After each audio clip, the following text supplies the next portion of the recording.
I thought in this video I would actually talk through what my achievement tracker, my valued moments tracker, and my negative moments tracker actually looks like and what specifically I'm tracking.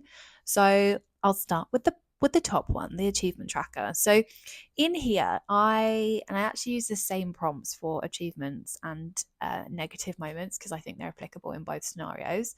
But I basically have a list of questions. So I come in here, I'll hit new achievement, and it's an opportunity to basically think about exactly what happened. So the prompts I have are: what happened, what went well, what was the impact of your achievements, what could have been improved on, what could you have learned, did you have the resources you needed to be successful, and which goals did you most enjoy working towards.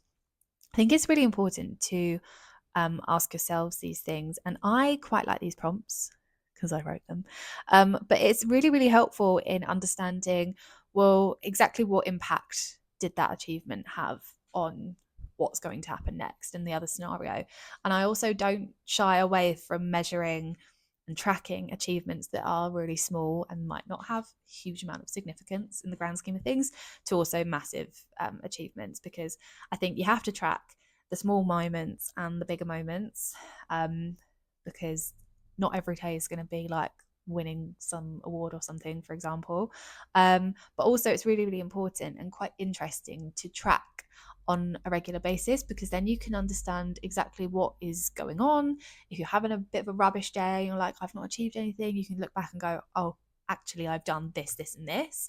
And also, what I like doing about this is by tying it to goals, and that's a whole nother thing, so I need to reset my goals, but starting to recognize patterns in what you're doing and what you're achieving, because it might be that a lot of your achievements, big or small, are all in the same area, which is either great because you're like, perfect, this really aligns with my values and what I'm trying to do and where I'm trying to progress to.